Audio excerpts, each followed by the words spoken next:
다음 주제로 넘어가 보죠. 12.3 비상계엄 사태로 내란 혐의를 받는 윤석열 대통령은 연이어서 수사기관 소환에 불응하면서 침묵을 지키고 있습니다.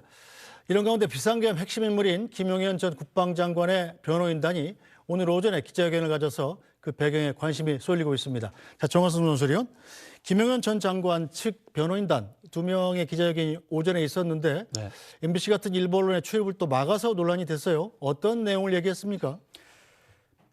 지난 12일 윤석열 대통령이 한 대국민 담화 내용 아마 기억 많이 하실 겁니다. 뭐 경고를 주기 위한 목적이었고 부정선거 음모론 제기하고 이 부분을 그대로 뭐 반복했다고 보시면 될 것 같은데요.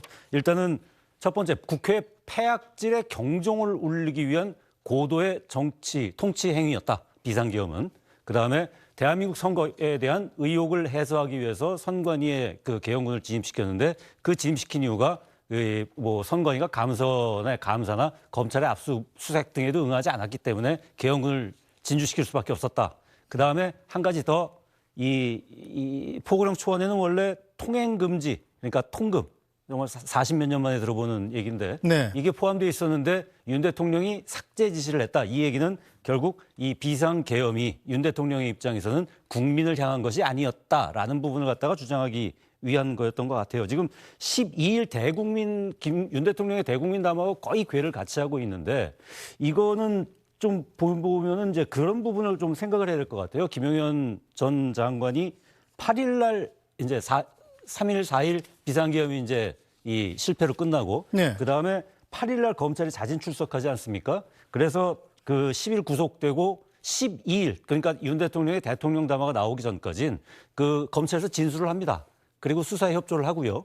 그 다 하다가 12일을 기점으로 그때부터 이제 진술 거부권을 행사하기 시작합니다. 그래서 대통령하고 이제 궤를 같이 가고 있는데 지금 김용현 전 장관의 그 구속 기한이 이 28일까지가 만료예요. 이틀 후가 만료거든요. 그러면 이제 지금은 이제 검찰이 이거를 구속 기소를 해야 되는 건데 아마도 그걸 앞두고 자신의 논리와 윤 대통령의 논리를 맞춰 나가는 과정 같습니다. 네. 자, 윤희숙 소님 대변인 어떻게 보십니까? 김용현 전 국방부 장관의 변호인단 얘기, 주로 윤석열 대통령의 지난번 담화와 궤를 같이 하면서 새롭다고 할 만한 사실은 윤석열 대통령이 포고령에서 통행금지가 있었는데 그걸 없앴다 정도인데 이런 기자회견을 가져서 어떤 효과가 있는 걸까요?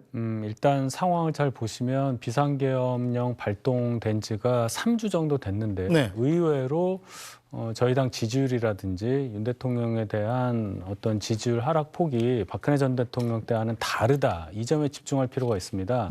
그 얘기는 상당수, 물론 적은 숫자이긴 하겠지만은 20에서 25% 정도 되는 탄핵 반대 의사를 가지고 있는 국민들은 이 상황까지 간 이유 중에 야당의 거센 공세 그리고 의석수를 앞세운 여러 가지 국회에서의 폭압적인 행태, 이런 것들이 윤 대통령의 비상계엄령 발동을 야기한 거 아니냐, 이런 생각들을 많이 갖고 계시다고 봐야 되겠죠. 또 이 탄핵 사태 와중에도 민주당이 계속적으로 물불을 가리지 않고 너무 밀어붙이고 있는 상황, 여기에 대해서 불편하고 계신 분들이 많다. 그렇다면은 비상계엄령 발동에 있어서 중추적인 역할을 했던 김용현 전 장관 입장에서는 본인만의 그 논리가 있지 않겠습니까? 왜 여기까지 올 수밖에 없었느냐.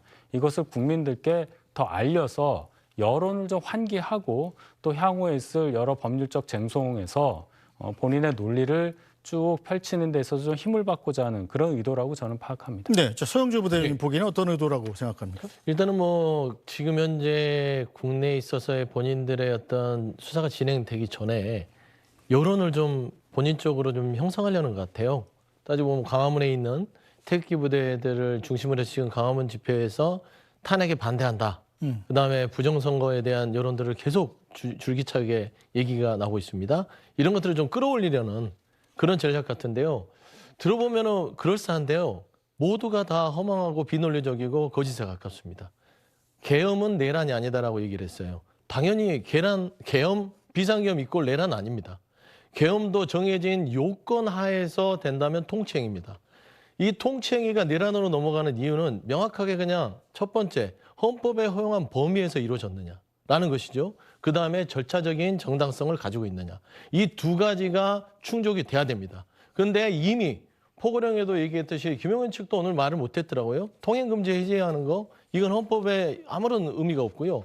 첫 번째 포고령에서 썼던 국회, 지방의회 등 정치활동 금지. 이 포고령 1번에 대한 헌법의 규정 자체를 완전히 어긋나게 한 것이고요. 당시에 국회로 계엄군들을 수가 적든 말든 무장한 계엄군을 진입시켜서 끌어내려고 했다는 부분들.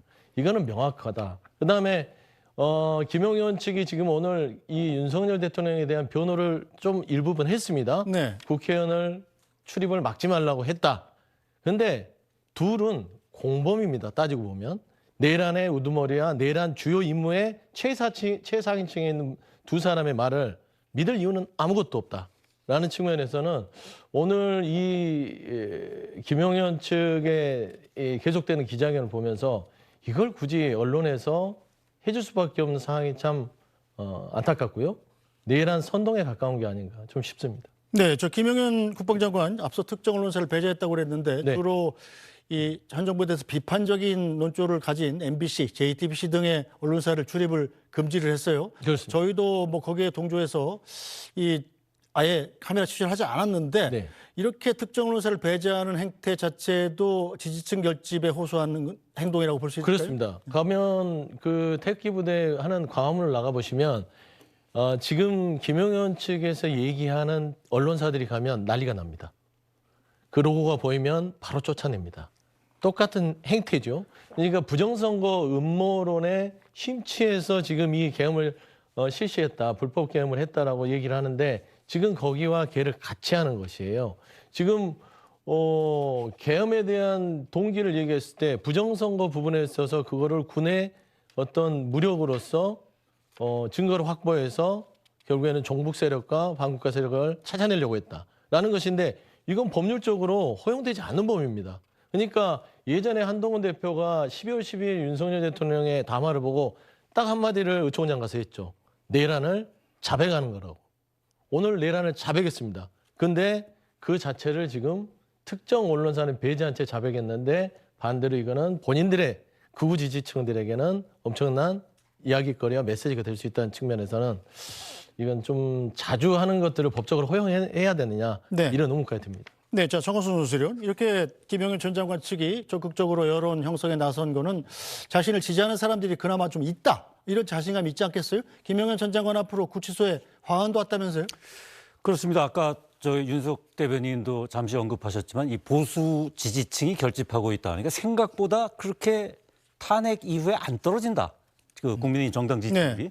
이런 부분들이 결국은 이 김용현 전 장관 같은 경우도 이걸 좀 더 말하자면 더 이렇게 더 크게 이렇게 확산시켜서 어떤 자신을 방어하는 어떤 그 이 하나의 기반을 좀 만들어야 되겠다는 생각을 하고 있는 것 같은데요. 실제로 그 서울 동부구치소 지금 보시는 그 그림이 지금 김용현 전 장관이 이제 수감되어 있는 서울 동부구치소 앞인데요. 그 앞에 저렇게 화환들이 이 줄을 서 있다고 합니다. 다 이제 보낸 거죠. 그래서 힘내시라, 우리의 영웅, 이 탄핵 결사 반대, 이런 류의 이제 화환들이 쭉 오고 있다고 하고요. 네. 이런 부분도 분명한 거는 맨 처음에 그 검찰에 자진 출석할 때의 김용현 전 장관의 모습과 지금 오늘 기자회견에서 나오는 그런 모습과 차이가 나는 점 또한 아마 저런 부분에 있어서 어떤 좀 고무되거나 좀 힘을 받는 거 아닌가 그런 생각이 듭니다. 네, 여론조사 결과 최근에 나온 여론조사 결과를 보면 예전에 박근혜 전 대통령 탄핵 당시에 박근혜 당시 대통령의 지지율이 급전직하했던 것과 비교하면 별로 떨어지지 않는 추이를 보이고 있어요. 여론조사 결과 내용도 좀 볼까요? 그렇습니다. 저 그림을 한번 네. 보여주실까요? 네, 정당 지지도죠. 그 리얼미터가 에너지경제신문의 의뢰로 조사한 내용입니다. 정당 지지도가 지금 12월 셋째 주인데요. 네. 민주당이 50.3%, 오히려 2.1%포인트 지금 내렸다고 나타나고 있어요. 네. 그다음에 국민의힘이 오히려 4%포인트 올라갔고요. 이런 상황인데, 이게 지난 2024 12월 19일부터 20일까지 조사한 거고. 예, 저도 찾았습니다. 네. 예, 18세 이상 남녀 1,001명을 대상으로 무선 97%, 유선 3%의 자동 응답 방식으로 진행했고 응답률은 5.1% 그리고 표본 오차는 95% 신뢰 수준의 플러스 마이너스 3.1%포인트입니다. 자세한 내용은 중앙선거 여론조사 심의위원회 홈페이지를 보시면 됩니다. 이거 보면은요. 당연히 이 지금 떨어질 것 같은데 오히려 오르잖아요. 네. 이 어찌 보면 저런 여론조사 결과를 봐도 이 지금 국민의힘을 지배하는 정서, 그러니까 딱 두 가지를 뽑자면은 네. 탄핵 트라우마와 이재명 포비아, 그러니까 이재명 공포증 아니겠습니까? 그 두 가지가 지금 보수 지지층으로 이게 확산되고 있는 형태다. 그것이 뭐 지금까지 그 권성동 이 대표 권한 대행이 이제 취임하고 한동훈 대표 물러간 이후에 지속적으로 낸 그런 강성 메시지. 그리고 한덕수 그 권한대행의 이 헌법재판관 임명을 둘러싼 또 이 갈등 이런 부분들이 보수층 지지자들에게는 야 이거 정말 보수가 괴멸할 수도 있겠다. 그다음에 이러다 정말 이재명 대통령 되겠다. 뭐 이런 부분에 대한 어떤 공포심, 불안감을 갖다 자극한 것 같습니다. 네, 저 소영주 부대변인 보기는 어때요? 여권에 대한 지지가 생각만큼 떨어지지 않고 있고 네. 오히려 약간 또 상승세를 보이는 건 여권 지지자들 가운데서 정화성 교수 이런 얘기대로 이재명 포비아가 좀 작동하고 있는 것 같습니까? 이게 이제 정당 지지도라고 우리가 네. 봤을 때는 그게 지지도가 지탱해 준다 정도를 보는 거지 올랐다고 보기는 쉽지 않을 것 같아요. 오차 범위 내에서 답보 상태고 솔직히 국민의힘이 떨어질 때까지 떨어졌습니다. 정당 지지도가 한 20% 정도 되면 상당히 낮은 지지도거든요. 민주당 50%를 아주 오랜만에 어떻게 올라섰죠. 그리고 나서 거기에서 편차를 보이기 때문에 50대에 한 25면 2배 가까이 차이가 납니다. 그래서 정당 지지도 자체는 지금 현재 윤석열 대통령에 대한 평가를 하는 국정에 대한 평가가 지금 이루어지지 않고 있으나 직무가 배제됐기 때문에요. 거기에 비해서는 상당 부분 국민의힘의 이제 정당 지지도는 그 안에서 요동치고 있다고 보는 게 맞을 것 같고요. 네.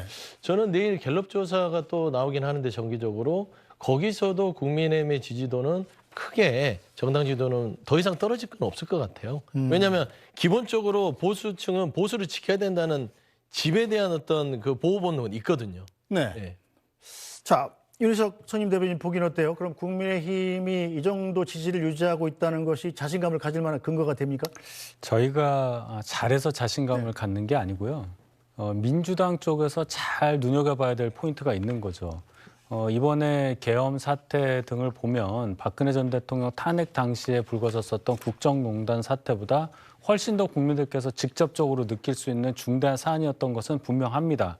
그럼에도 불구하고 이 정도 지지율 하락밖에 없고 민주당이 반사이익을 얻는데 별로 성공하지 못한다는 것은 지금 이 순간 3주 이상 지속되고 있는 탄핵 정국에서 민주당이 너무 과한 움직임을 보이고 있고 정말로 수권정당으로서 자임하고 있는데 그럴 자격이 있느냐 하는 국민적 비판을 받고 있다고 해석해야 합니다. 지금 한덕수 권한대행에 대해서도 무차별적으로 탄핵을 계속 주장을 하고 있고 그동안 국무위원들, 정부위원들에 대해서 무차별적으로 탄핵을 시도했었고 이미 직무 정지되어 있는 이 상황 모든 것을 국회의원 숫자대로 본회의에서 망치 두드리는 것으로 해결하려고 하는 민주당의 약 3주간에 걸친 행위에 대해서 국민들께서 다시 한번 자각하는 계기가 됐다는 의미예요.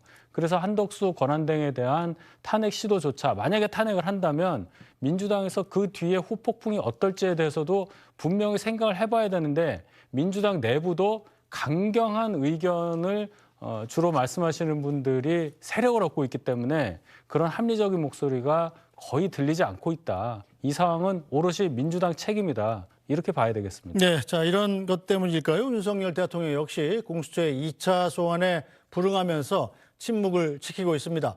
자, 앞서 지난 12일 대국민 담화를 통해서 당당히 맞서겠다 이렇게 밝힌 것과는 정반대 행보죠. 당시의 담화 내용 잠깐 들어보겠습니다. 저를 탄핵하든 수사하든 저는 이에 당당히 맞설 것입니다. 저는 이번 계엄 선포와 관련해서 법적, 정치적 책임 문제를 회피하지 않겠다고 이미 말씀드린 바 있습니다. 네, 자 소영주 부대변인. 네. 이 윤 대통령의 이른바 사실은 자기가 얘기했던 거랑 전혀 정반대 행보잖아요. 네. 수사든 뭐 받아들이겠다고 그랬는데 이 소환 요구서라든지 헌재 서류라든지 전부 다 접수를 거부하면서 그냥 계속 버티고 있는 건 아니겠습니까? 그렇습니다. 의도가 뭘까요? 일단은 이 윤석열 대통령의 말하는 것들을 믿을 국민이 몇 명이나 될까? 저는 초등학생한테도 조롱거리가 되는 대통령이 됐다고 저는 생각합니다. 아, 저 아저씨는 거짓말만 하네 라고 손가락질을 받을 것인데 저분은 어차피 저는 대통령으로서의 권위는 다 상실했어요. 그러니까 개인으로서 내란죄를 저지른 윤석열 스스로 방어를 하기 위해서 끊임없이 본인의 말과 다른 행위들을 할 것입니다. 만에 하나 정말 아직도 직무가 정지됐지만 대통령이라고 한다면 나라를 먼저 생각해야 되지 않겠어요? 본인이 그렇게 입버릇처럼 얘기하던 법치 그리고 국위구선 어디 갔습니까? 본인이 출두해서 수사를 받고 탄핵 심판을 조속히 해서 결과를 빨리 내는 것들이 대외 신인도뿐만 아니라 민생과 경제, 국민들의 어떤 시름을 덜어줄 수 있는 최선의 선택 아니었을까요? 근데 저렇게 버티면서 나를 잡으러 올 테면 잡아와봐라. 버티면 나를 지지해주는 광화문에 있는 저 많은 태극기 부대와 이 극우 지지층이 나를 지켜줄 것이다. 근데 대한민국 나머지 국민들은 어떻게 해요? 80%의 국민들의 삶은 어떻게 하죠? 그래서 저는 변할 건 없을 것 같습니다. 이미 저질렀잖아요. 네. 2차 소환인데 3차 소환에 뭐 응할 이유도 없을 것 같아요. 그래서 저는 아마 체포영장이 집행되는 순간까지 여론전을 하고 체포영장을 생중계하면서 국론 분열을 통해서 본인의 어떤 내란죄를 버티고 이겨내겠다는 그런 좀 망상에서 영원히 깨어나지 않을 것 같다는 생각이 듭니다. 네, 자 윤석열 대통령 측이 이르면 오늘 중에 정화성 논설위원 이 헌법재판소 탄핵 심판과 관련해서 입장을 낼 수 있다는 보도가 있었는데 아직까지는 별다른 얘기는 없죠? 예, 별다른 얘기는 없고요. 제가 보기에는 오늘 한덕수 권한대행이 이미 이제 헌재 재판관 임명 안 하겠다라는 부분. 그다음에 김용현 전 장관이 이 비상계엄은 고도의 정치행위였다, 통치행위였다. 이걸로 아마 메시지는 다 나온 것 같습니다. 지금 현재 보면은요, 그 윤석열 대통령은 지금 뭐 한남동 대통령 관저에서 칩거하고 계시다고는 합니다만 정부에서는 이미 이제 한덕수 총리 같은 경우 여야 합의가 없으면 헌재 6인 체제로 해서 만장일치로 이 탄핵을 인용하지 않는 한은 기각이 가능하도록 이제 그렇게 가겠다라는 이 사실 방향을 설정해 갖고요. 현재처럼 이제 임명을 안 한다면 그다음에 뭐 국민의힘 같은 경우도 이 친윤색채 이제 비대위 지도부가 들어서면서 이 윤 대통령의 어떤 그런 이익과 완전히 반대되는 그런 쪽으로 가는 방향으로는 당의 운영을 하지 않을 것 같고요. 뭐 구치소에서는 김용현 전 장관까지 기자회견을 하는 상황이니까요. 제가 보기에는 지금 이런 상태에서 변호인단 잘 선임해서 가면 탄핵 기각도 뭐 가능하다라고 아마 지금 판단하고 있지 않을까 싶습니다. 네, 자 이런 지금 가운데 상황에서 뭐 달리 이렇게 네. 별도의 입장을 낼 만큼 어떤 이런 이 전국의 어떤 주요 분기점이라든지 네. 변화라든지 이런 부분이 별로 없는 것 같아요. 네, 자 이런 상황에 대해서 공수처의 대응을 놓고도 또 논란이 일고 있습니다. 저 공수처 관계자가 체포영장은 너무 먼 것 같다 이렇게 밝힌 건데요. 자 당초 엄정 수사 방침에서 한 발 물러선 것 아니냐 이런 지적이 또 야당으로부터 나옵니다. 윤희석 선임 대변인 보시기는 어떻습니까? 일단 체포영장은 생각하고 있다 이렇게 공수처장이 국회에서 밝힌 적도 있지 않습니까? 그 원론적인 의미로 말씀하신 걸로 보이고 일반 형사 피의자에 대해서도 3번 정도는 통지를 합니다. 3번 안 나왔을 경우에 이제 강제 수사 여부를 검토하는 게 상례인데 지금 공수처는 2번 소환 통보를 한 거죠. 그렇다고 뭐 1번 남았다 그때까지 버틴다 이런 의미는 아니고요. 현직 대통령에 대한 직무는 정지됐지만 현직 대통령에 대한 강제 수사 절차이기 때문에 공수처 입장에서도 훨씬 더 좀 많이 고민을 하면서 실행하는 단계가 아닐까. 그리고 뭐 중간에 체포 영장을 청구한다든지 또는 긴급 체포할 수도 있다 이런 얘기가 나왔는데 네.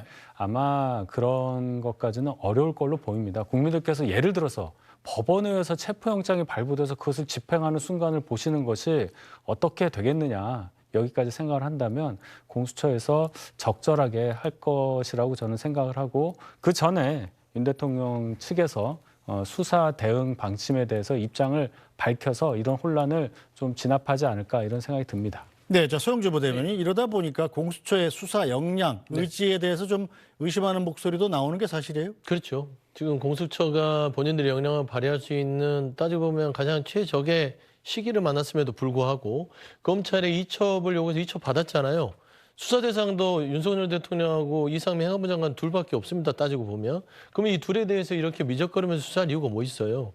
차라리 역량이 안 되면 특검으로 넘기고 특검에서 결국에는 이거를 빨리 신속하게 수사하는 게 훨씬 낫겠다. 수사의 혼선을 초래하지 않겠다 얘기하는 게 나은데 이쯤 미적거리는 걸 하면 제가 늘 하지만 공수래 공수거라는 말은 들어봤어도 공수래 공수처가 될 공산이 커요. 그렇기 때문에 저는 이런 빈손 수사 계속하면 공수처의 존립까지도 나중에 평가에 들어갈 수 있기 때문에 수사의 원칙을 강하게 하는 게 맞습니다. 정해진 게 없다 이런 미적거리면요. 정말 다시 말하지만 공수래 공수처가 될 수 있다. 공수가 지금 빌공짜에다가 손수자가 될 수 있다. 네. 빈손의 공수처. 네. 좀 뜻깊은 얘기네요.